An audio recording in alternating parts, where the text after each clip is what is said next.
Hola a todos, mi nombre es Miguel Pimenta Silva y yo soy el hombre de la historia.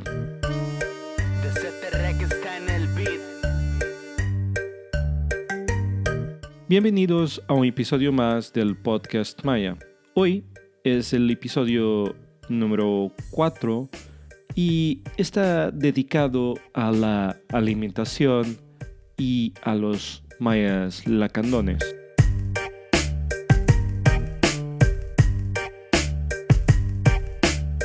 La base del episodio de hoy es el artículo científico firmado por Alice Balzanelli y intitulado de la siguiente forma: La comida del otro, el papel del régimen alimenticio en la formación de identidad y alteridad entre los mayas lacandones. Está publicado en la revista Periferia, revista de investigación y formación en antropología, volumen 22, número 2, año 2017, y puede ser consultado en su forma física en las páginas 68 a 90 de la misma publicación.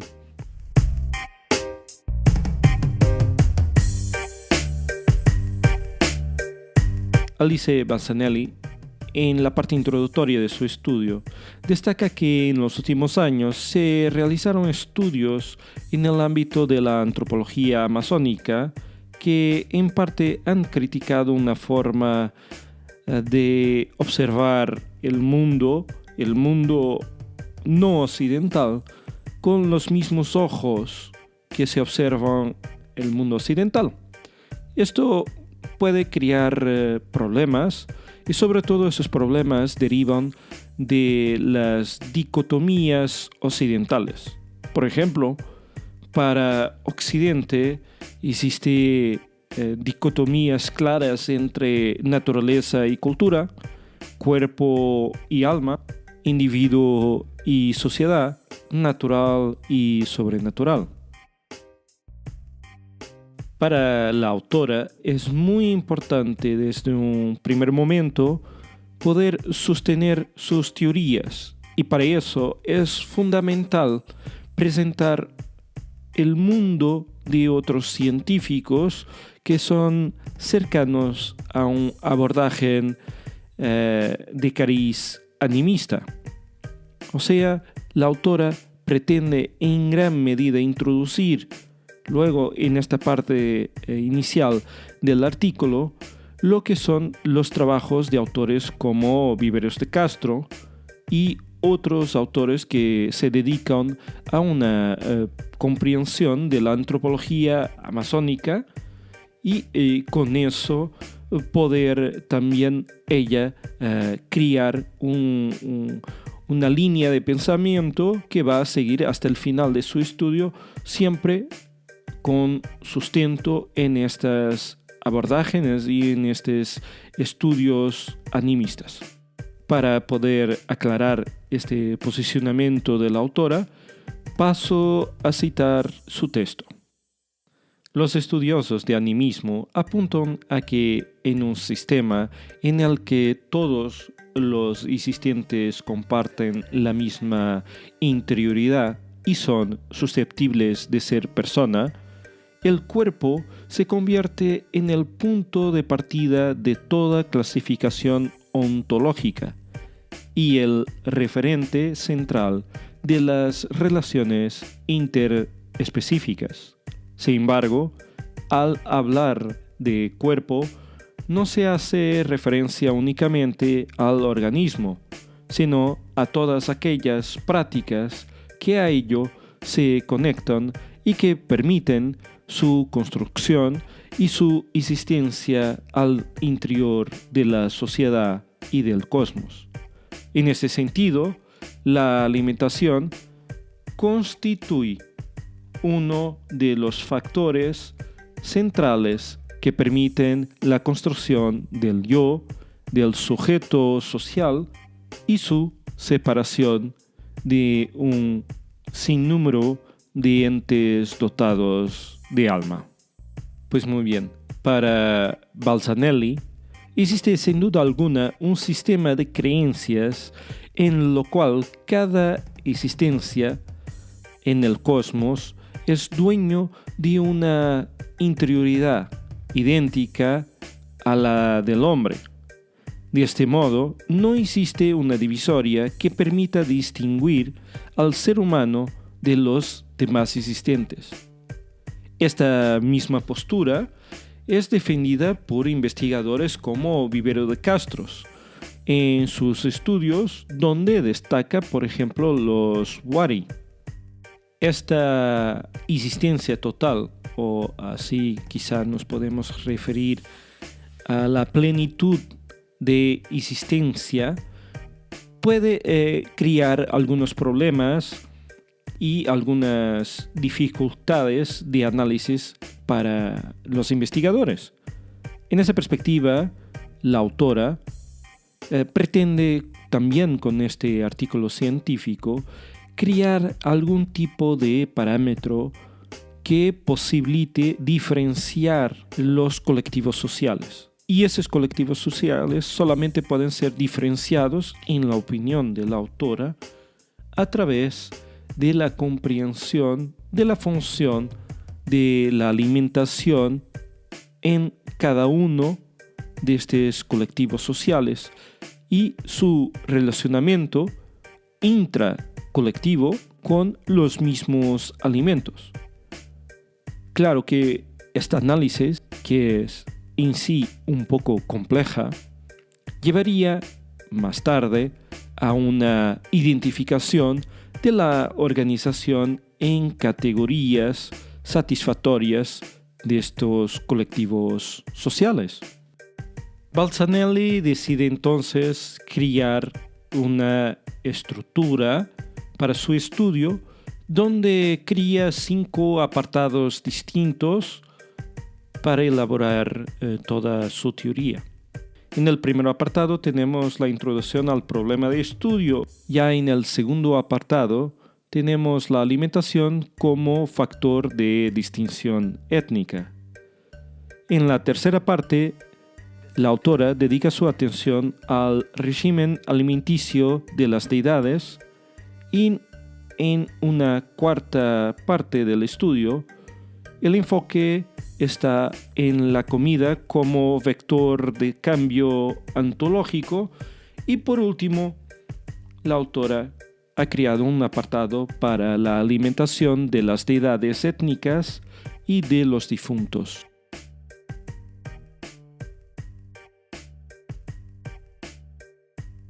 Aún en la primera parte de su estudio, Alice Balzanelli destaca con gran vehemencia al investigador y antropólogo brasileño Viveiros de Castro y sobre todo coloca y disponibiliza al lector algunas citas que son de extrema importancia para la comprensión de lo que significa y de lo que implica la teoría de antropología amazónica para el presente estudio.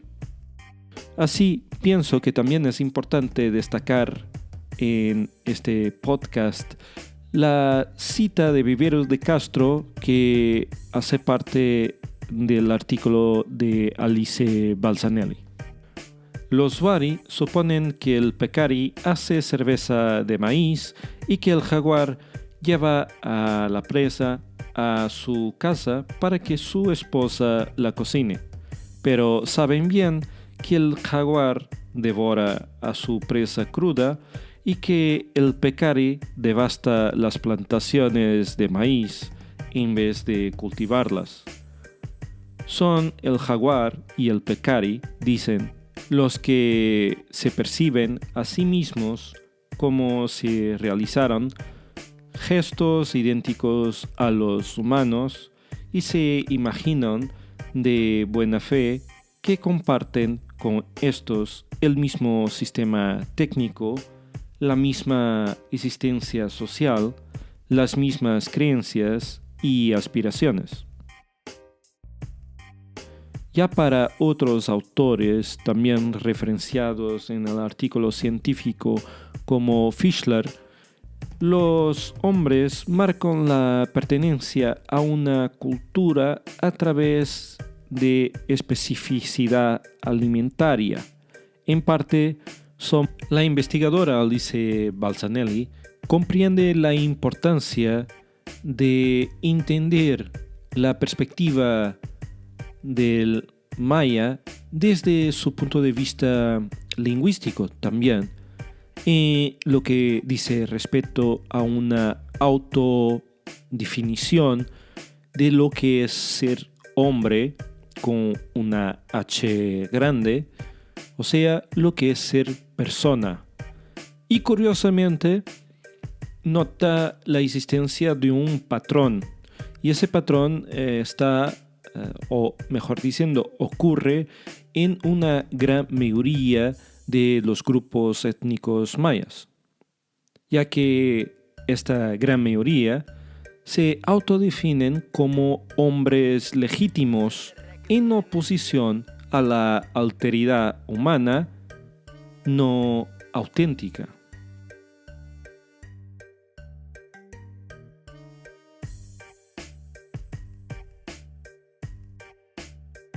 Así, para un mejor entendimiento de las diferencias entre colectivos sociales, la investigadora ha recorrido a la lingüística para identificar patrones de autoidentificación a través de los idiomas mayas.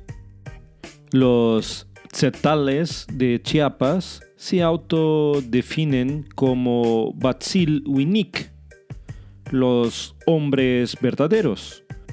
Los tojolabales son Tojol Winikotik, el pueblo de la palabra legítima.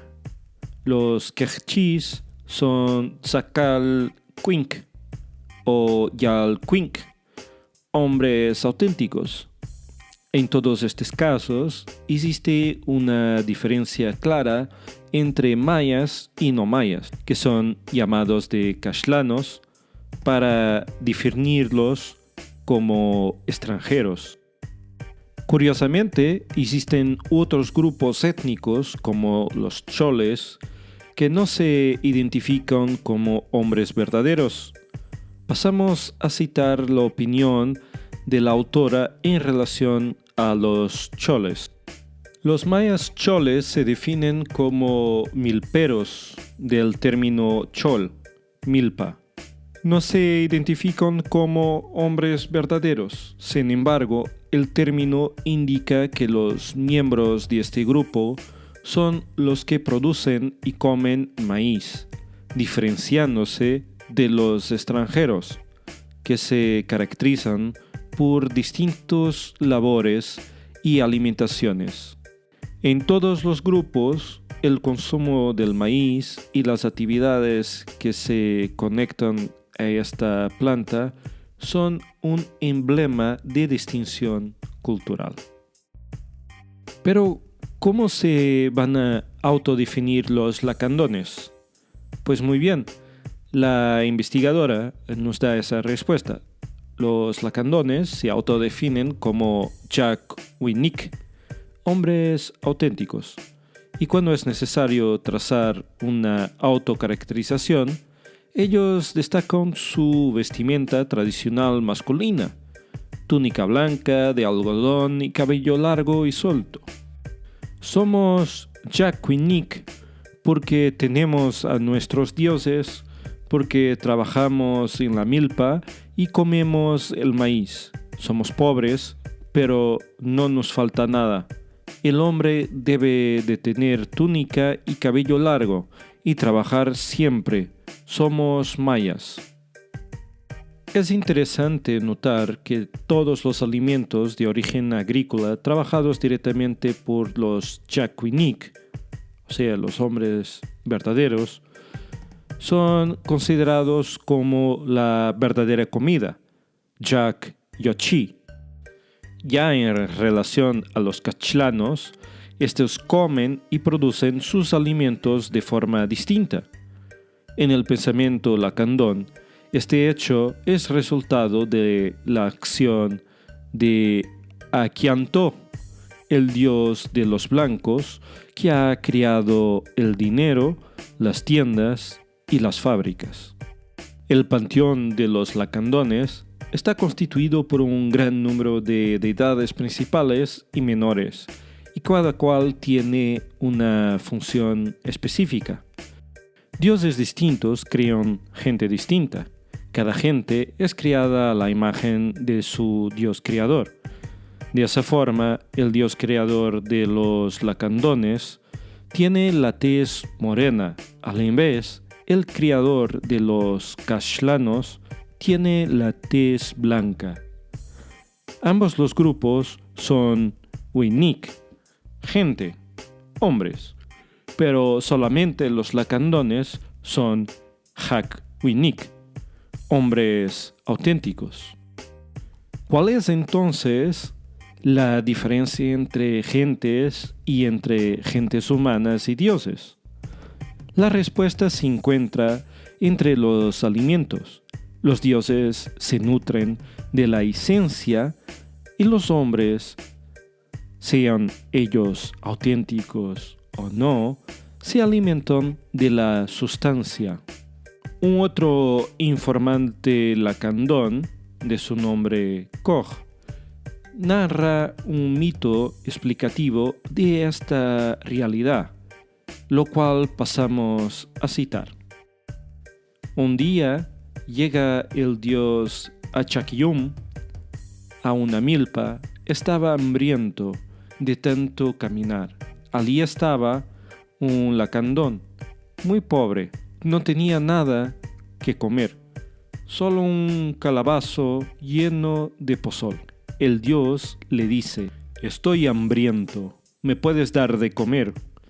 El hombre estaba preocupado porque solo su pozolito tenía, pero era un buen hombre y se lo dio al dios. Achekyun empezó a tomar y el Chakwinik estaba preocupado. Pensaba: «Ay, ¿qué comeré hoy?». El dios se fue contento y el campesino entonces miró la olla. Estaba llena, y eso porque el dios solo se había tomado el alma del pozol, mientras que su cuerpo había quedado en el calabazo, para que el hombre comiera también. Estuvo muy feliz Achekyun, y a ese campesino le dio muchas buenas cosechas. Ya no padeció hambre. A otro lacandón, que fue egoísta, que no le dio de comer al dios, solo desgracia le cayó. Le había dicho a Achekyun: «Busca en otro lado tu comida, porque yo no tengo». Pero también tenía su pozol guardado. Ese ya no volvió. En la realidad, otros investigadores también han destacado que los incensarios son la cocina de los dioses y de los ancestros. Estas cocinas siguen existiendo aún hoy en día y sobre todo están presentes en las casas de los lacandones. Esto demuestra y comprueba, en la opinión de Alice Balzanelli, que es la esencia lo que comen los dioses. Por ese motivo, el humo que proviene de estos incensarios es lo que sube, es el alimento que llega hasta la boca de los dioses. Para reforzar esta idea, la autora Alice Balzanelli coloca las palabras del informante Chan Kin Antonio en el artículo científico para que sus lectores puedan comprender lo que verdaderamente significa el copal. Esta es la masa de los dioses, aún está cruda. Cuando se la das y la quemas sobre el incensario, es su tortilla. Los dioses comen tortilla, como nosotros. Pero tú ves copal fresco y luego ves humo de copal. Pero es su comida de Ashekium, de Kanankesh, el que cuida a la selva, de nuestra madre, su señora, de Ashekium, de su yerno Achkinchop. En la realidad, las pequeñas ofrendas son a los ojos de los lacandones grandes banquetes para los dioses. O sea, las grandes ofrendas no serían bien recibidas por los dioses, siendo entendido ese gesto como un gran insulto. Los distintos hábitos alimenticios revelan los límites de la humanidad compartida o extendida en los sistemas animistas. Esto es, en su opinión, los procesos de transformación ontológica solamente son posibles a través de la alimentación. Para sostener esta hipótesis, la autora recurre a dos mitos. Uno de ellos es el mito del niño adoptado por los dioses y el otro mito es el mito nuestro antepasado arrebatado por los Huayantecop. El primer mito fue resumido de la siguiente forma por la autora. Después de haberse vuelto a casar, una viuda decide liberarse del niño que tuvo de su primer esposo, en tanto lo consideraba una molestia. Junto con el nuevo esposo, abandona al pequeño en una milpa. Allí es rescatado por el dios Achkinchop y es llevado al cielo. Tras unos días, el padrastro, atormentado por el remordimiento, decide volver al campo para buscar al hijastro, pero este había desaparecido. Entonces, preocupado por el niño, decide visitar a Au, el sabio lacandón, que habla con los dioses, el cual le dice: Él no está aquí.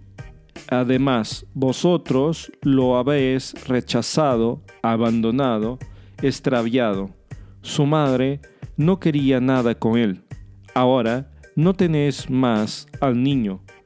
Nuestro Señor lo ha tomado. Él está con ellos en el presente y para siempre, ya que Él se ha convertido en inmortal. Yo veo a los dioses, pero soy mortal, porque no como de su alimento, pero tu hijastro se ha convertido en Dios. Los dioses lo han adoptado como uno de los suyos, crecerá entre ellos. El niño, tras haber consumido el alimento de los dioses, había sido asimilado por el colectivo divino. Los lacandones piensan que los dioses se nutren de maíz humeado, de tortilla no cocidas, hechas con maíz azul o negro, un alimento divino que en el mundo terrenal tiene la apariencia de copal. Se piensa que los seres humanos no pueden distinguir entre la tortilla cocida, el alimento de los hombres, y la tortilla de los dioses, como se aclarará en el siguiente mito. El hombre que consume el maíz divino se volverá ligero y volará al cielo de los dioses, sin poder regresar a su morada terrenal. La autora, después de esta explicación del mito del niño abandonado, introduce de inmediato al lector en un nuevo mito que nos cuenta lo siguiente. Después de que su madre se enferma, el joven King decide ir a la selva a recolectar resina de copal para ofrendar a los dioses. En el bosque encuentra a un Huayantecop, el cual le asegura que curará a su madre. A cambio, le pide al muchacho que suba al cielo junto con él. King rechaza la oferta y contesta que quiere volver con su madre para poderla curar. A cambio, le pide al muchacho que suba al cielo junto con él. King rechaza la oferta y contesta que quiere volver con su madre para poderla cuidar. Entonces, el dios le ofrece 2 tortillas, una de maíz verdadero y otra hecha con el maíz humeado. El chico no puede ver la diferencia, ya que para él las 2 tortillas son idénticas, y escoge la tortilla de los dioses, comiéndose un cachito. Su cuerpo se vuelve ligero y el Huayantecop le advierte que no podrá regresar a su casa y que jamás habría vuelto a ver a su madre. King sube al cielo y después de unos días sus familiares empiezan a preocuparse. Su hermano decide quemar figurillas de hule para enviarlas como mensajeros hasta la vivienda del verdadero padre, Ik-chan-yum. El dios envía a su hijo Tup con los Huayantecop para ordenarles que devuelvan al joven Lacandón a sus parientes. Tras una pelea entre deidades, los Huayantecop aceptan devolver al muchacho y Tup lo acompaña hasta la casa de su madre. Pasado un tiempo, los Huayantecop vuelven a buscar a King en la tierra, donde se dan cuenta que el cuerpo del joven se había vuelto muy pesado. Entonces lo cuelgan de las ramas de una ceiba y empiezan a pegarle para que se desangre. Lo golpean duramente, repitiendo que el chico está demasiado pesado, hasta dejarlo inconsciente. Los dioses jaguar lo despiertan y lo llevan a la casa de su madre para que pueda vomitar en una olla. El pobre muchacho vomita mucha sangre, pero los dioses jaguar quieren averiguar si su cuerpo sigue pesado. Lo vuelven a colgar de la ceiba y de ahí lo avientan, dejando caer al mismo tiempo una hoja del árbol para ver si son igual de ligeros. Pero el chico es más pesado que la hoja y cae rápidamente. Así que los Huayantecop vuelven a pegarle para aligerarlo. Cuando el joven pierde casi la totalidad de su sangre, lo someten a la misma prueba. Finalmente, King resulta ser tan ligero como una hoja de ceiba. Este le permite subir a una última vez al cielo para ver a los dioses y después se le otorga el permiso de vivir junto a su familia. En la interpretación de la autora existe una diferenciación entre leveza corporal necesaria para vivir entre los dioses y la pesadez necesaria para vivir entre los hombres auténticos. Así, dar una gran cantidad de comida a los dioses es ofensivo, pues puede llevar a la pesadez de los dioses, lo cual es solamente una característica humana. En el artículo se puede aún encontrar un otro mito. El hombre que atrapa a los topos, y lo cual es presentado de la siguiente forma. El inframundo lacandón se divide en dos partes, la moradía de Sukunkyum y la de Kisin, el causante de la muerte. El primero es el que juzga a las almas que llegan al más allá. Se dice que es benévolo hacia los lacandones, así como lo es su esposa. El segundo desempeña la labor de torturar a las almas de los finados que llegan a Metlán, la parte del inframundo que él rige. Los primeros, para convertirse en los protectores de los lacandones, tuvieron que aprender a comer la verdadera comida, mientras que los Kisin se nutren de la carne humana podrida, hongos de árbol, larvas y gusanos. Sukunkyum y su esposa, alimentándose de la verdadera comida, adquirieron el punto de vista de los humanos. Ellos vienen almas donde Kisin mira presas de cacería.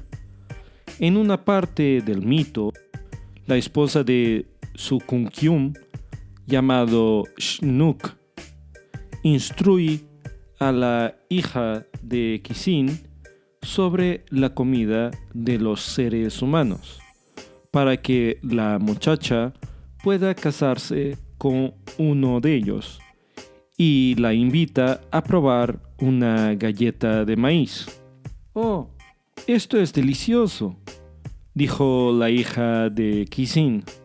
«Oh sí», dijo nuestra madre, Sukunkyum, «no come hongos de árbol. Tú y los tuyos sí lo coméis». «No, Shnuk, son tortillas, no son hongos. Esos son hongos y vosotros no coméis frijoles».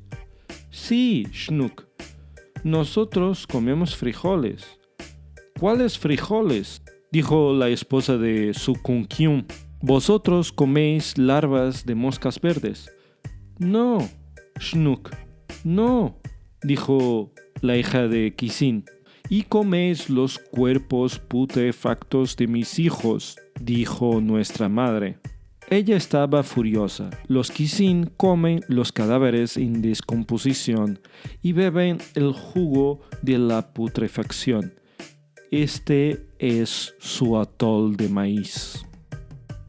De hecho, se especifica que la hija de Kisin, para poderse casar con el hombre lacandón que deseaba, tuvo que ser incorporada al grupo de los humanos, aprendiendo a cocinar y a consumir los alimentos lacandones. La hija de Kisin venía frecuentemente a visitar la esposa de Sukunkyum y ésta le hacía trabajar. Le enseñó a comer tortillas y ella perdió la costumbre de comer hongos arborícolas, ya que le daban tortillas de maíz. Un otro caso bastante interesante destacado en el artículo científico es la diferenciación entre las ofrendas concedidas a los ancestros, o sea, a los muertos, y a los dioses. La comida ofrendada a los muertos pasa a ser incomible, mientras que las ofrendas de los dioses siguen siendo comestibles. La comida ofrendada a los muertos debe pudrirse junto a los túmulos. Para entender mejor esta idea, citamos al informante Shanuk. El alma quiere comer, Nekwik. Hazte cuenta que es Winik. También quiere su comida. Las almas que se quedan piden comida. Por ejemplo, la que la visitaba, porque no se fue al cielo. Creo no lo enterraron bien O si uno muere y nadie se entera, el alma se queda. La comida del muerto es upichan yochi, el alma de la comida. Bueno, yo dejé mi tortilla aquí y le dije, come, es para ti. En la mañana lo ves que sigue, porque si fuera ratón, ya le ves sus huequitos. No, yo sabía que era alma. Entonces, en la mañana, encuentro mi tortilla enterita. Pero no pienses que no comió. Sí, comió, pero tú no lo ves. Como en el templo con las ofrendas, bien, no lo ves, porque se comió upichan waj, su alma de la tortilla. Y luego ya la tortilla no sirve. Tú no la puedes comer. Si la comes, te enfermas o te mueres. Ya es comida de los muertos, no es para ti.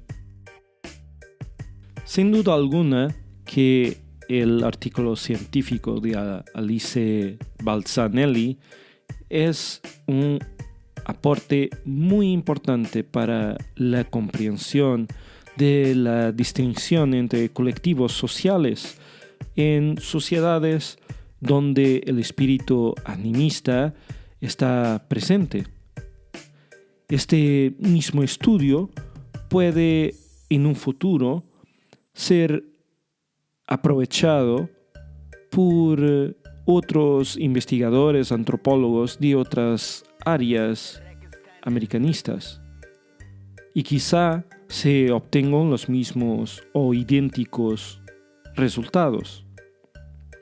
La gran conclusión del presente artículo científico es que la única forma de distinción entre los lacandones y los seres que los rodean está en un juego de miradas y perspectivas que se materializan de una forma más entendible a través de la alimentación y de su consumo y producción, siendo así posible identificar una diferenciación entre alteridades no humanas y potencialmente humanas. En suma, los hombres auténticos son los únicos que consumen la verdadera comida.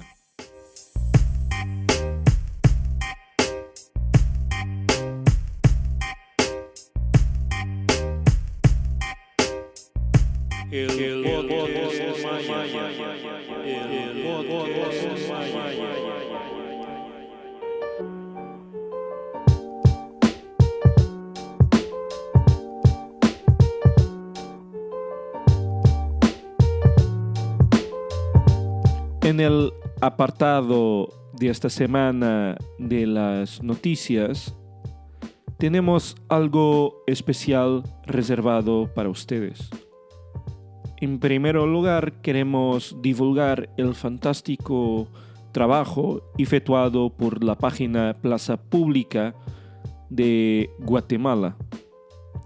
En este espacio de cultura, en este espacio de saber, en este espacio donde la noticia, la crítica, el debate siempre son una realidad en el contexto guatemalteco, está publicado con la fecha de día 10 de abril de 2020 un ensayo bastante interesante, un ensayo que fue escrito de la mano de Diego Vázquez Monterroso y lo cual les presentamos en estos momentos. El título de este ensayo es Los mayas y las grandes epidemias. Poco a poco, una gran oscuridad, una larga noche. Esta semana la narración de la noticia no será efectuada por mi persona, pero sí por Enrique Navega. Ya saben que el original de esta noticia puede ser accesado a través del enlace en la descripción del podcast Maya. Todos los derechos de este audio que enseguida presentamos están reservados a plaza pública. Los mayas y las grandes epidemias. Poco a poco, una gran oscuridad, una larga noche. Diferentes epidemias afectaron a los mayas durante los 3 siglos coloniales y un poco más allá. En este ensayo en plaza pública, el arqueólogo Diego Vázquez Monterroso discute sobre el impacto que tuvieron y el tiempo que les llevó inmunizarse contra ellas, y además cómo esto mantuvo, afectó y transformó sus sociedades. En 1520 nunca se había experimentado una epidemia de viruela en el área maya.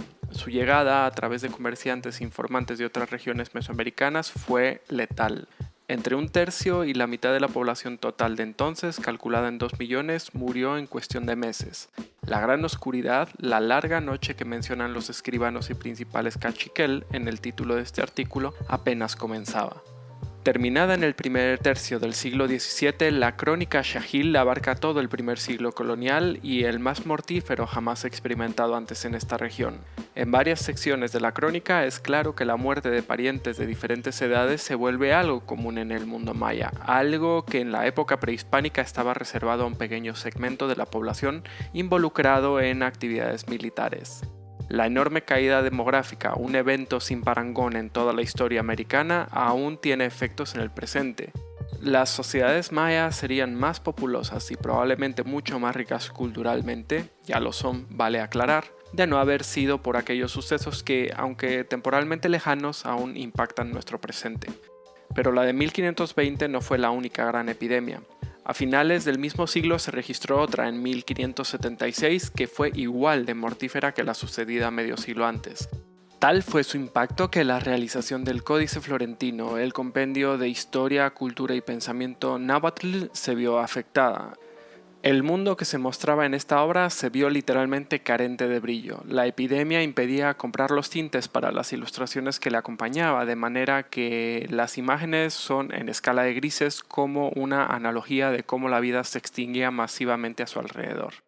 El final de estos eventos destructivos de toda la sociedad aún estaba lejos de terminar y grandes pestes ocurrieron de forma cada vez menos masiva y recurrente a lo largo de todo el periodo colonial. Fue en este periodo que las sociedades mesoamericanas, donde los pueblos mayas son un elemento central, debieron adaptarse a un contexto en el que casi desaparecía toda la vida social previa y a partir de allí persistir, reinventarse, crecer y crear de nuevo una y otra vez. ¿Cómo lidiar con un horizonte inmediato que rompe todo futuro construido previamente? ¿Cómo soportar la certeza de la destrucción inmediata de la sociedad, de la muerte masiva y de que las cosas no van a ser como las hemos deseado y pensado?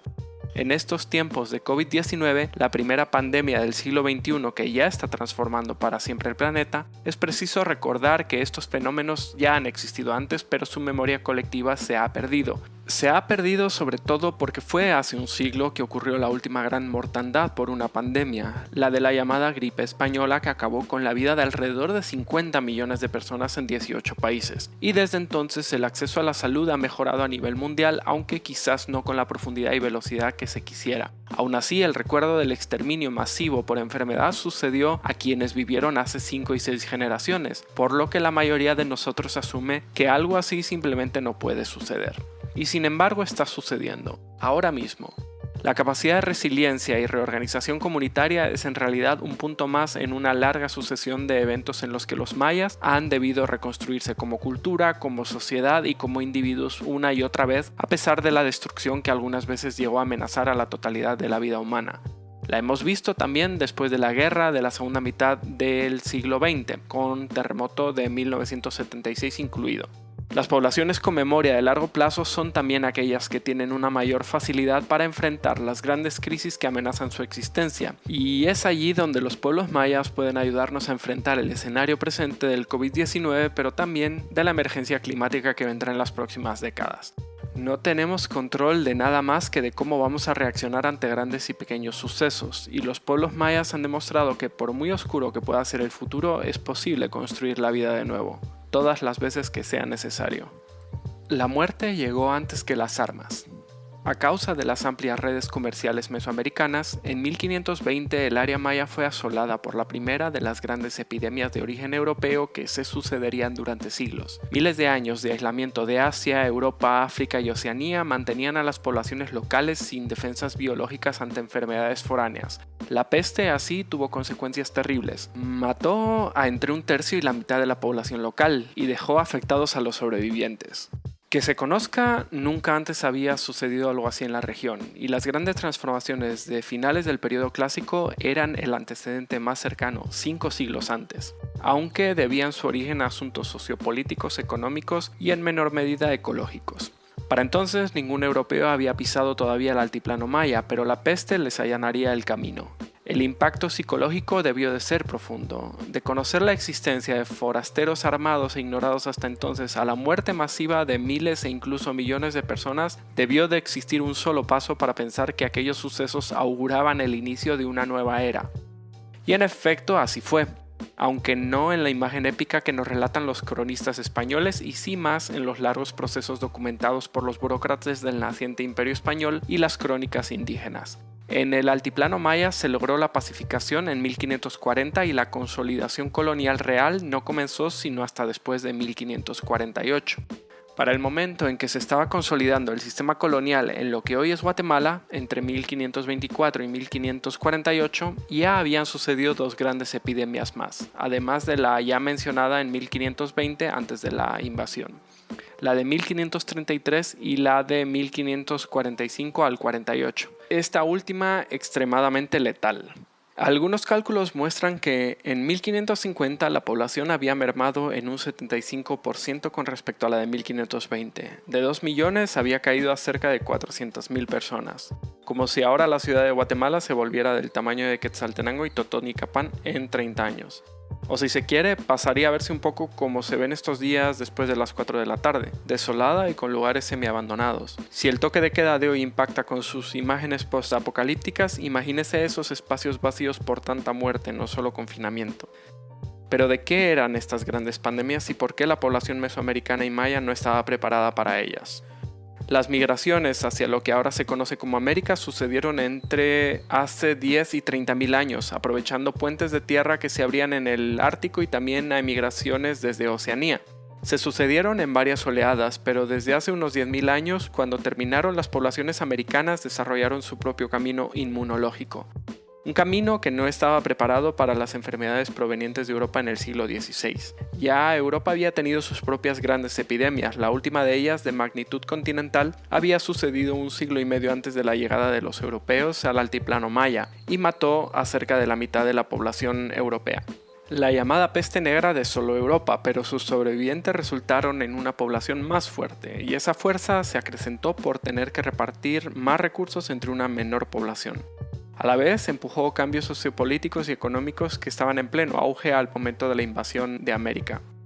No todo fue halagüeño, los europeos no volverían a tener la misma población del siglo XIV sino hasta el siglo XVIII, 400 años después. A los mayas y mesoamericanos les tomaría un periodo similar recuperar la que comenzó a desaparecer a partir de 1520. La primera epidemia era de granos grandes y la gente moría por montones, sin respetar clase social, rango ni privilegio. Se la ha identificado como la viruela, inexistente en América Latina hasta el siglo XVI, y como tal regresó varias veces en los siglos siguientes hasta que la inmunidad lenta y dolorosamente adquirida, así como los avances médicos, acabaron con ella.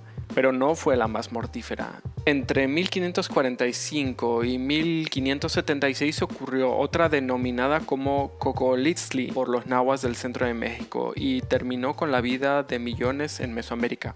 La enfermedad que afectaba el sistema digestivo y provocaba una rápida y dolorosa muerte recientemente ha sido identificada como Salmonella entérica o como comúnmente se la conoce Salmonella, aunque en su momento se la confundió con tifus y viruela.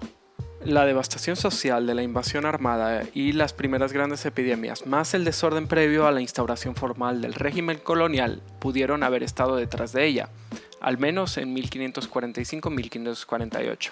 La de 1576 fue un recordatorio de que su letalidad seguía siendo igual 30 años después. El desorden social causante de estos brotes epidémicos pudo deberse a un relajamiento de las costumbres que propició la ingesta de animales europeos y agua contaminada sin un contexto ritual que lo normara o que verificara su uso para consumo humano. Aún así, hacia 1575 la población maya del altiplano era ya de cerca de 250.000, o casi un 50% menos que la reportada 25 años antes, y el nadir demográfico todavía estaba lejos de alcanzarse. La caída en América fue tal que llegó a prolongar y profundizar la llamada pequeña edad de hielo al dejar grandes porciones de tierra sin cultivar, que serían ocupadas por bosques y pastos. El historiador Jorge Luján documenta hasta 59 epidemias de diverso tipo y con muy variopinto nivel de alcance regional y temporal entre 1520 y 1821, durante los 3 siglos de dominio colonial español. En promedio sucedía una epidemia casi cada 5 años. Las más violentas, sin embargo, ocurrieron en el primer siglo colonial, entre 1520 y 1620, para después disminuir en intensidad y recurrencia. Feldman, en su trabajo sobre las epidemias en Guatemala durante la colonia, menciona que los 4 jinetes del apocalipsis en Guatemala fueron la viruela, tifus, sarampión y la influenza. Entre 1519 y 1821 hubo al menos 20 epidemias de viruela, 18 de tifus, 9 de sarampión y 4 de influenza. Los 4 jinetes epidémicos de Feldman suman solamente entre ellos 51 de las 59 epidemias registradas por Luján. La carencia de fuentes, las descripciones deficientes de la sintomatología y la variabilidad en las descripciones complican las traducciones a enfermedades modernas. Sin embargo, como bien menciona Feldman, a veces los idiomas indígenas dan mayor precisión terminológica. Hueyzahuatl o gran lepra para la viruela, Tepitonzahuatl o pequeña lepra para el sarampión en el náhuatl sur de Guatemala y Totomonalitzli en el náhuatl del centro de México para tener ampollas o viruela. Frente a estas y otras epidemias, la población española contaba con 5 hospitales en Santiago de Guatemala en el siglo XVII, aunque antes muchos españoles improvisaban curas, mientras las comunidades indígenas debían enfrentarlas con su propia medicina, que a su vez se fue transformando para hacerle frente a las nuevas enfermedades y también adoptando técnicas y materiales traídos por los europeos. Pero frente a una población que no había desarrollado inmunidad ante las enfermedades foráneas, la medicina era sobre todo paliativa. En tal contexto, la devastación fue amplia y profunda. En contra de lo que se asume en mucho del discurso colonial y poscolonial actual, estas enfermedades afectaban también a los españoles. No les perjudicaba la salud, pero sí en términos económicos y sociales. La pérdida de la población indígena suponía que las encomiendas y repartimientos ya no se podían llevar a cabo durante algunas temporadas, incluso desaparecían por completo. De la misma forma, entre los siglos XVI y XVII hubo varias reducciones y modificaciones en los tributos, simplemente porque las poblaciones indígenas estaban en un proceso de rápida desaparición. A la vez, aunque se ignoraba el origen microbiano de estas enfermedades, se sabía de su letalidad en las poblaciones indígenas. De allí que en el siglo XVII algunos misioneros en Norteamérica utilizaran frazadas de infectados de viruela como obsequio a las poblaciones indígenas locales. Esto último y la perversidad de la acción sí pueden considerarse como una guerra biológica colonial, pero fueron casos tardíos y aislados. La debacle demográfica y su amplitud fueron un recordatorio para los europeos de las no tan lejanas épocas de las pestes en Europa, así como de sus impactos sociales y culturales, como ya ha mencionado Daniel Núñez en Plaza Pública.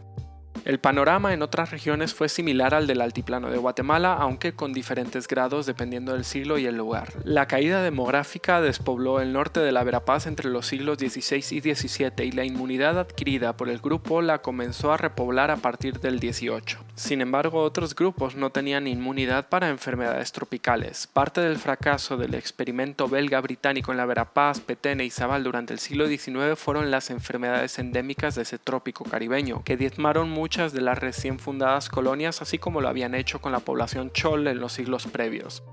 En la costa sur de Guatemala es famoso el caso de los pueblos que rodean Cochumalhuapa, una rica región cacaotera que vio desaparecer sus poblaciones por oncocercosis que provocó muerte y ceguera masiva en la región.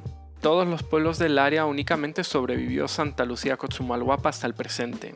En otra región cacaotera, en el área de Mazatenango, un fraile de inicios del siglo XVIII menciona a ancianos ciegos que llevan a cabo rituales de la espiritualidad local como un recordatorio de la pervivencia endémica de dichas enfermedades en las zonas cálidas. El documento indígena más detallado para el altiplano maya durante el primer siglo colonial es la Crónica Xajil, un extenso título colonial conocido también como Anales de los Cachiqueles o Memorial de Sololá. La crónica muestra el impacto de la caída demográfica en varias ocasiones. En el área maya en general fue muchísimo menor que en el centro de México o en la multicultural costa pacífica. Los análisis más citados calculan una caída demográfica de entre el 75 y el 90% en el primer siglo colonial para el área maya. Estos datos son aproximaciones no más, producto de la reconstrucción a través de un puñado de fuentes de la época. En dichas cifras es imposible concebir el impacto emocional y cultural de un fenómeno así, inédito hasta entonces durante los más de 3000 años anteriores de culturas y sociedades mayas. Prácticamente ninguno de los seres humanos que vivimos en lo que hoy es Guatemala ha experimentado algo similar y en esa escala, y el recuerdo de una epidemia de esa magnitud se remonta a 1918-1920 con la llamada gripe española, para la que los cálculos de fallecidos oscilaron entre 75 y 100,000 personas, cerca del 10% del total nacional del entonces. Una destrucción similar es la ocurrida durante el pico del exterminio durante la guerra de la segunda mitad del siglo XX, pero ello se dio en casos focalizados, aldeas y caseríos sobre todo, y solo en algunos lugares como Rabinal llegó a impactar en el crecimiento demográfico a nivel municipal. Ni siquiera una tragedia como la del terremoto del 4 de febrero de 1976 impactó demográficamente tanto como las epidemias coloniales. Los relatos desde las poblaciones indígenas que lo vivieron son impactantes. Así, la crónica Xajil hace referencia al devastador evento de la primera epidemia de viruela de 1520. Traducido al castellano sería así: en verdad la gente apestaba, estaba acre de muerte cuando nuestro padre, nuestro abuelo murieron. Otras personas fueron lanzadas a los barrancos. Solo los perros, los opilotes se comieron a la gente. La muerte fue aterradora. Mató a tus abuelos.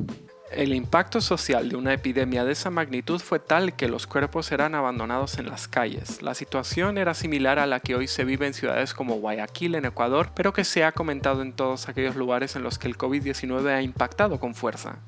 Los relatos del centro de México son más numerosos y se decía que la comarca por el contrario rebosaba de gente, que la gente vivía hasta 80, 90 y 100 y 110 años y 120, o que había pocas pestilencias.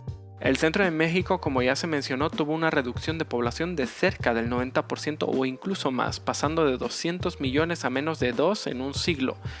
El impacto allí, sobre todo por la magnitud de las cifras absolutas, debió de ser impresionante. Al igual que en el altiplano maya, los nahuas y otomíes corrían a refugiarse en su medicina, que como la europea de entonces, era insuficiente para contener las enfermedades y evitar la muerte. Algunos testimonios en las relaciones geográficas se aventuraron a denunciar como causante de sus males la llegada de los europeos y la imposición del cristianismo. Eran relatos anticoloniales y anticristianos que incluso en medio de la tragedia como la de la Salmonela de 1576, los principales y sabios indígenas locales se expresaban frente a autoridades españolas. La congregación o reducción a pueblos forzada por los europeos también fue denunciada, y al menos en algunos casos es posible que la urbanización española de los nuevos pueblos indígenas sí haya aumentado la mortandad. Los trabajos forzados y excesivos o incluso la monogamia eran también mencionados como causas trágicas. En otros testimonios se alude asimismo a suicidios o a que las madres mataban a sus hijos al no más nacer. El llamado desgano vital de las poblaciones indígenas, es decir, la propensión a no tener hijos o tener muy pocos, ayudó a reforzar el hundimiento poblacional. Aún así, los cálculos no son tan diferentes a los europeos. La peste negra, que mató entre un 25 y un 50% de la población europea en el siglo XIV, provocó, como ya se dijo, que la recuperación demográfica durara cerca de 4 siglos hasta el siglo XVIII. De la misma manera, la población maya y mesoamericana no volvió a alcanzar su población de inicios del XVI, sino hasta el segundo tercio del siglo XX, 400 años después. Muchos de los testimonios recogidos en las relaciones hablan de cómo las sociedades mesoamericanas interpretaron la hecatombe como una transgresión a sus normas. Estos discursos atestiguan que pese a la tragedia, las instituciones sociales y culturales propias seguían fuertes, un detalle clave para entender los siglos siguientes. Las pinturas del Códice Florentino, pese a perder su color por la gran epidemia de 1576, no dejaron por ello de recopilar la información sobre la época prehispánica tardía y colonial temprana de parte de algunos de los últimos informantes que habían vivido esa transición. Esto, junto a otros procesos como la larga crisis económica del Imperio Español en el siglo XVII o los avances científicos del siglo XVIII, provocó una lenta recuperación demográfica, pero también una reinvención y un resurgimiento de las sociedades indígenas mayas y mesoamericanas. A este fenómeno complejo y multidireccional en el caso de Oaxaca, Carmagnani lo llamó el regreso de los dioses, y en cierta medida lo fue. Imaginen que hay una epidemia generalizada y mortífera, pero que además al mismo tiempo hay que lidiar con la pérdida de la autonomía política, la crisis económica, la explotación laboral y la censura de todo en lo que se cree. El COVID-19 está provocando algunas de esas cosas, pero en el siglo XVI y XVII para los pueblos indígenas mesoamericanos se experimentó una versión magnificada, exageradamente magnificada. La caída demográfica la complementaron la derrota militar y política, la pérdida económica y la imposición del cristianismo. Sin embargo, también tuvo sus bemoles, negociaciones estratégicas para conservar amplios espacios de autonomía, el control de productos clave y la disidencia religiosa al conservar muchas de sus prácticas. En medio de las grandes epidemias del siglo XVI, algunos pueblos reanudaron sus prácticas religiosas prehispánicas, que incluyeron sacrificios humanos después de que más de 1000 de ellos murieran víctimas de la epidemia de salmonela de 1577, y pese a que se suponía que ya eran cristianos desde hacía al menos un par de generaciones. La fuerza de las culturas previas no era pequeña, hablamos de sociedades que se habían forjado lentamente a través de siglos. A pesar de la caída acelerada de la población, supieron acomodarse al marco institucional colonial de manera que las antiguas figuras de autoridad aparecían ahora como escribanos, principales, maestros de coro, regidores o gobernadores, prolongando las añejas estructuras prehispánicas. En aquellos lugares que se encontraban alejados de las ciudades coloniales o que habían negociado ser república, esto fue mucho más común y clave para soportar el primer siglo colonial. En las mismas relaciones se ve el peso de la cultura y la tradición. La mayoría de explicaciones sobre la tragedia de las epidemias se enfoca en resaltar el laborioso, frugal y disciplinado pasado prehispánico en contraposición al presente de haraganería, vicios y destrucción de los estamentos previos. A esta diferenciación se le nombra en náhuatl clásico como tlatzoli o excrementos, como un equivalente de transgresión, de la misma manera en que el término quiché ahuac hace referencia en el presente a lo mismo, con los mismos resultados. Estas explicaciones recalcan cierta idea de etnocentrismo, pero también de superioridad cultural. Las culturas mesoamericanas y sus descendientes se veían a sí mismas como más refinados y civilizados que sus pares europeos. La derrota militar no significa una cultura superior, y el desordenado proceso colonial no dejaba de darles la razón. En el caso de Yucatán, también la población sobreviviente tomó dos caminos: utilizar a su favor el entramado colonial o huir de este refugiándose en la selva sur, un refugio que también era el último bastión autónomo de los mayas, y que no fue sometido sino hasta finales del siglo XVII. En el centro de México la huida fue más complicada y formar parte de una ruta transimperial y transcontinental aceleró la occidentalización de las sociedades nahuas de la región. El altiplano maya tuvo una suerte distinta al contexto yucateco y nahua centromexicano. Su relativo aislamiento y papel marginal en la economía colonial permitió a los mayas de la región reconstituirse, rescatar, mantener e innovar desde lo propio con poca o ninguna intromisión del gobierno español, más allá que en cuestiones económicas y en menor medida religiosas, donde sí hubo influencia, pero mucho menor que en otras áreas. En Yucatán, un constante y temprano esfuerzo de inculturación religiosa transformó profundamente el yucateco como idioma incluso en contextos rituales no cristianos. Estas características permitieron a los mayas del altiplano reconstituir a sus sociedades en un largo camino no siempre exento de conflictos internos y con sus vecinos, pero que el mismo descenso demográfico irónicamente facilitó. Es posible que la reducción a pueblos hubiera sido un proceso mucho más complicado si la población no hubiera descendido tanto o no lo hubiera hecho en absoluto.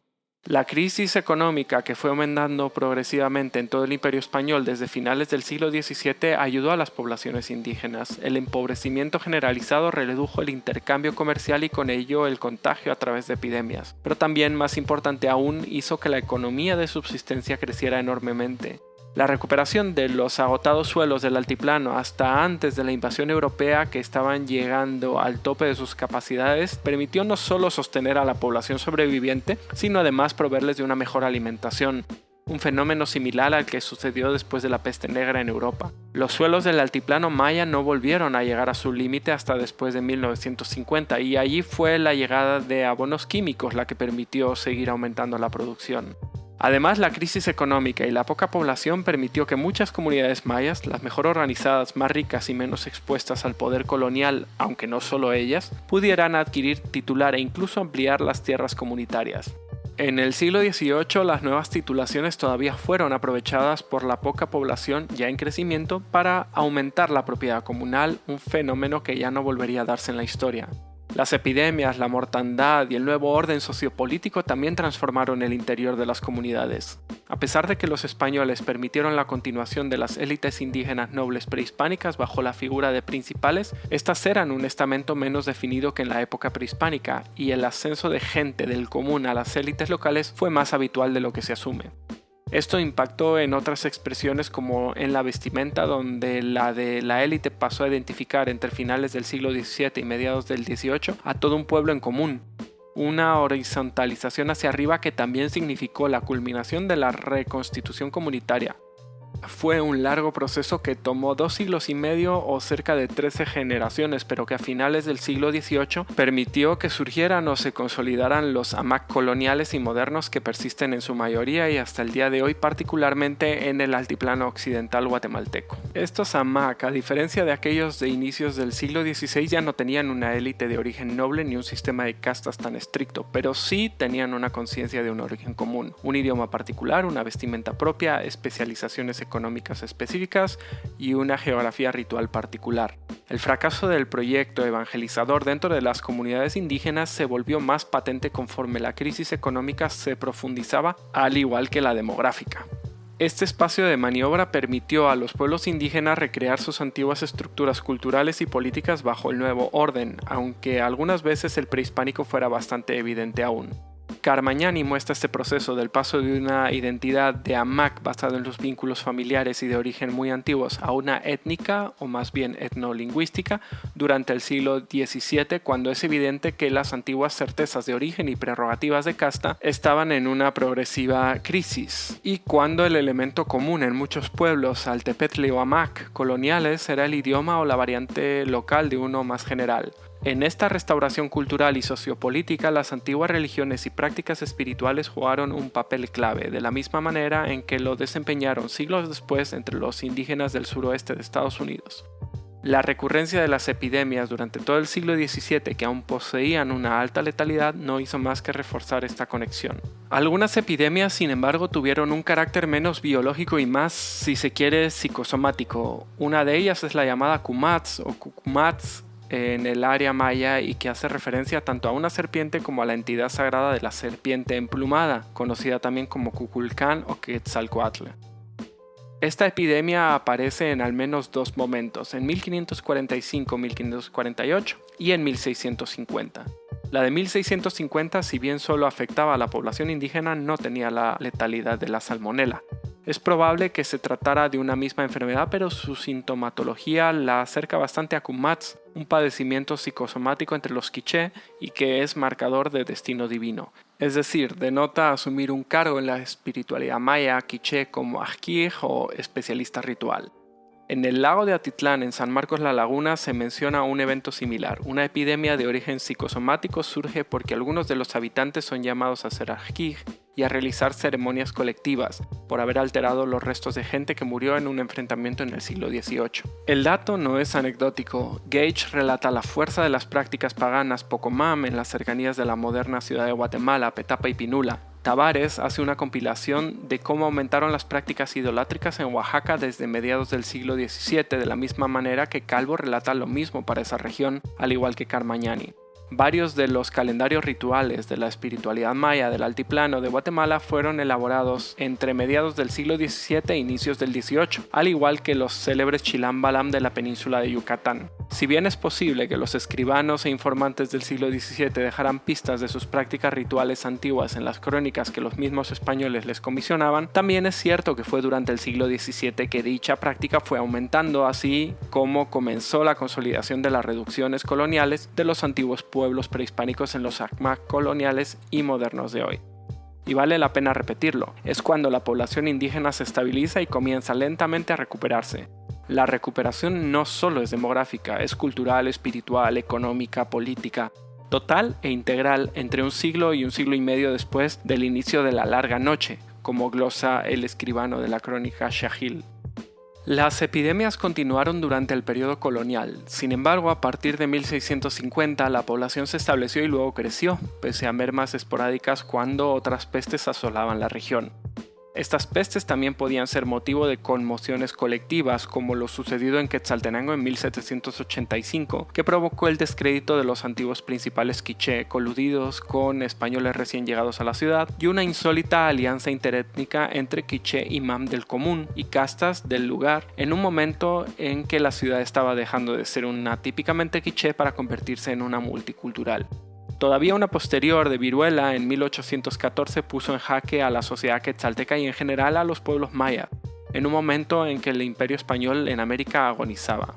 De la misma manera que en las epidemias del siglo XVI, las de los siglos XVIII y XIX, como la de hoy del COVID-19, son capaces de transformar las sociedades o cuestionar sus fundamentos, y dado su carácter metahumano probablemente lo sigan haciendo en el futuro. Los avances médicos y científicos durante la Ilustración a finales del siglo XVIII e inicios del XIX también ayudaron a disminuir la letalidad de las pandemias entre los mayas. Pero este proceso se dio junto a otros políticos que progresivamente demandaban más autonomía política para los españoles americanos, es decir, los criollos, y para los pueblos indígenas.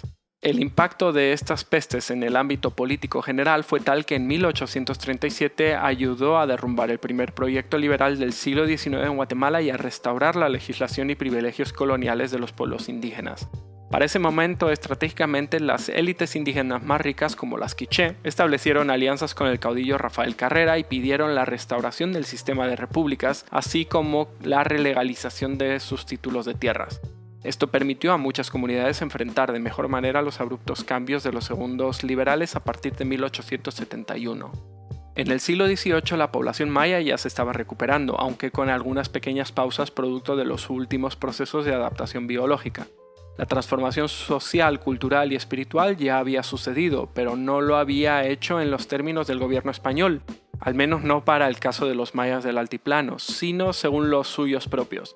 El periodo de la larga noche iniciada en 1520 parecía llegar a su fin un siglo después, a su desaparición después de 1650. No significó adoptar sin más lo impuesto por el régimen colonial español. En realidad las sociedades mayas resultantes eran una restauración actualizada de los antiguos sistemas de organización social, tomando las innovaciones alimenticias, tecnológicas, científicas, religiosas y económicas europeas de manera creativa y selectiva.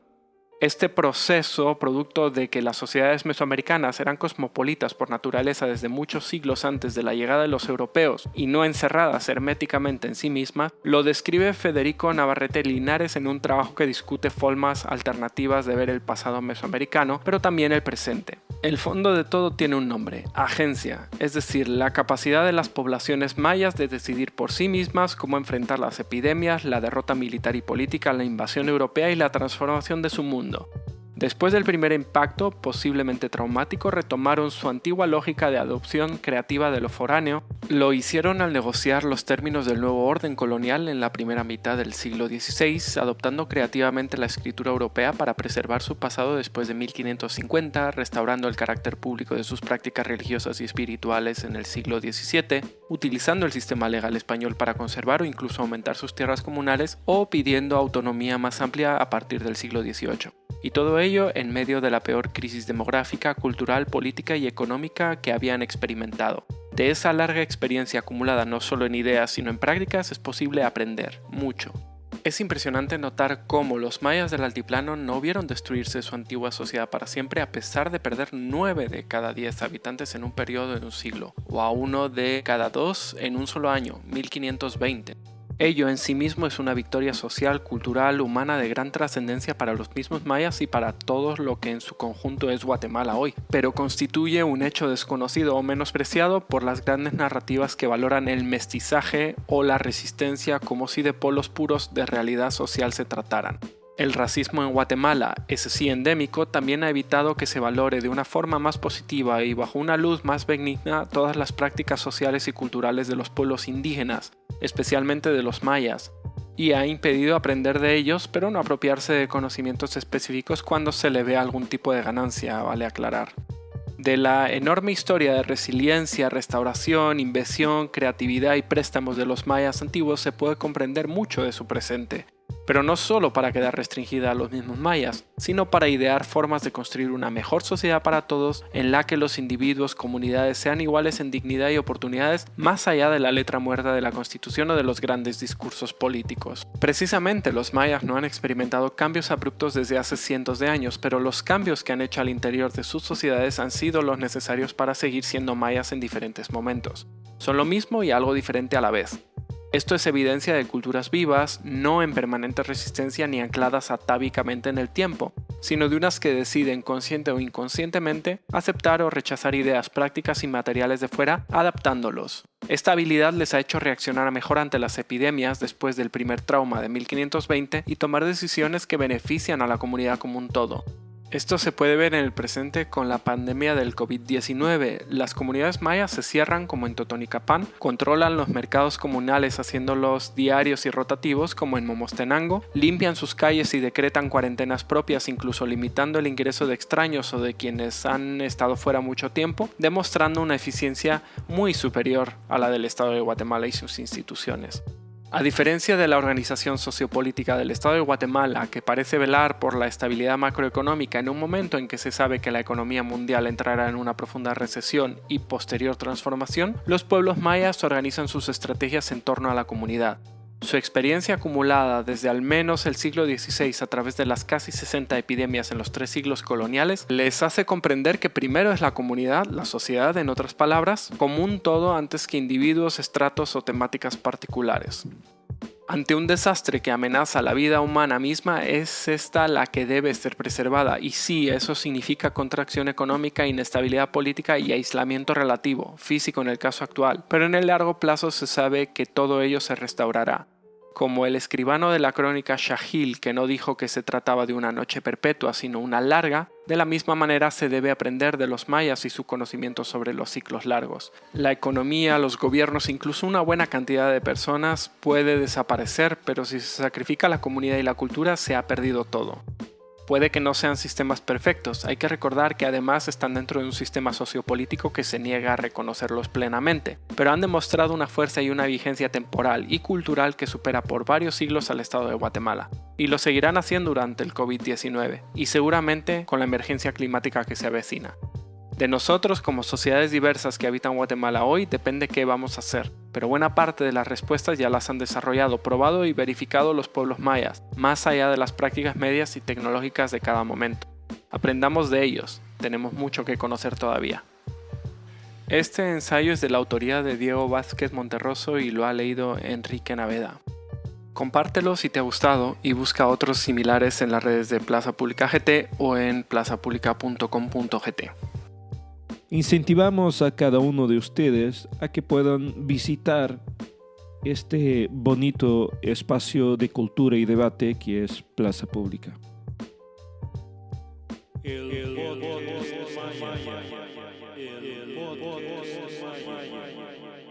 Llegamos al momento del podcast que es dedicado a la tradición oral, a los cuentos, a las leyendas mayas, y hoy tenemos el cuento de la luna.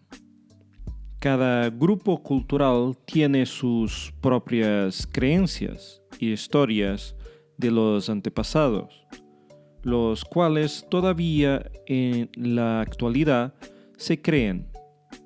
Este cuento ilustra creencias actuales de cómo los fenómenos naturales ofrecían o proporcionan las predicciones relacionadas con la gente. En este ejemplo, Ik, la luna, predice los acontecimientos futuros y influencia a aquellos que son bañados en su luz. Ella quería compartirlo porque el cuento manifiesta cómo tantos de las creencias de sus antepasados son fundados y hechos.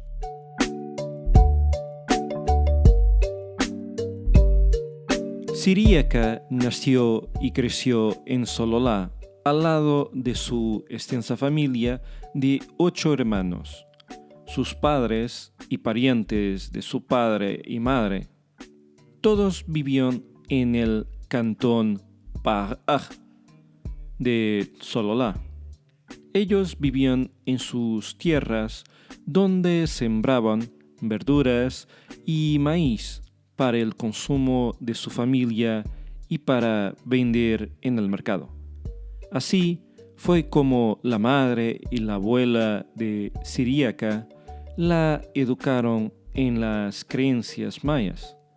Siríaca creció y escuchaba a su padre y su madre decir cuando empezaba el invierno: «Mira, Ik, la luna, está puesta al sur, viendo el océano. Eso quiere decir que tendremos un invierno con mucha lluvia». «Oh sí, Ik, la luna, está puesta para el norte. Eso quiere decir que tendremos un invierno con poca lluvia. Esto es cuando Ik, la luna, está en el cuarto creciente». Siríaca creció y se enamoró de un joven de su comunidad y luego la entraron a pedir lo que se llama el compromiso de casamiento, lo cual consiste en que la familia del novio les lleva presentes a la familia de la novia. Los padres y testigos de la novia son los que establecen la fecha del matrimonio, lo cual es de 1 año o 1 año y medio, lo cual es suficiente para que la novia se prepare para tejer su ropa para llevar con su futuro esposo y también elaborar regalos que le dará a su suegra y suegro. Llegó el tiempo y Siríaca se casó. Nuevamente, Ik, la luna, forma parte en la mujer. Siríaca quedó embarazada y como ella creció en la cultura maya, la abuela y la madre ya le habían dicho como Ik, la luna, sería una de sus mejores confidentes. Ella sabría si iba a tener niña o niño a través de Ik, la luna.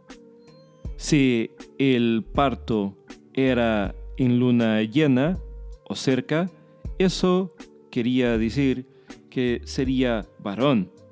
Si el parto fuera en la luna nueva, sería niña.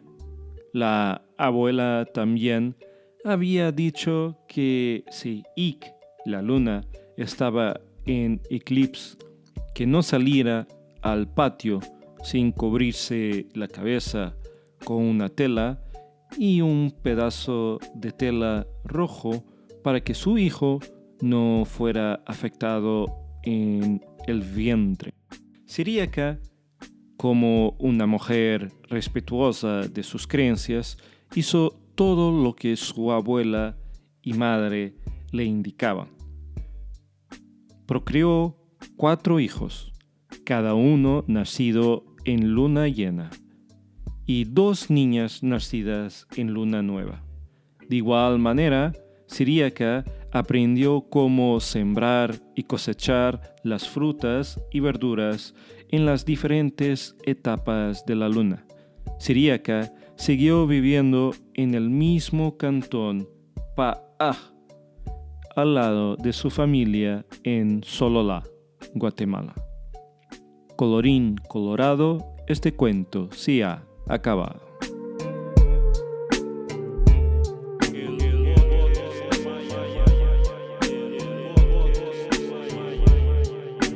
Llegamos entonces a la última parte del podcast Maya, que como saben está siempre dedicada a la música.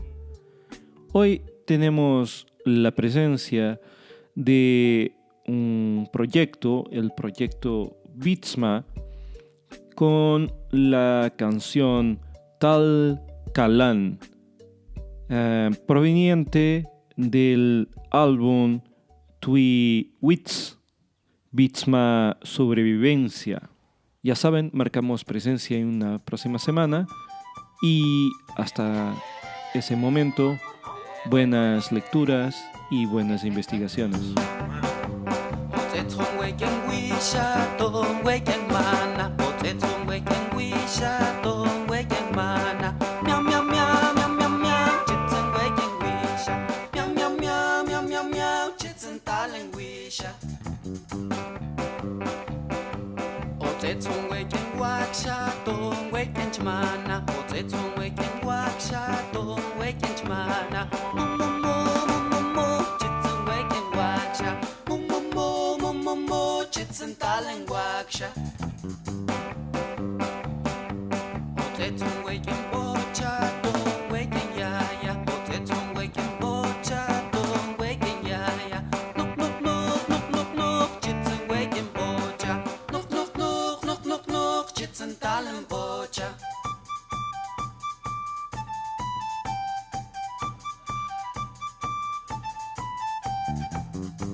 Viendo, no aguantaba.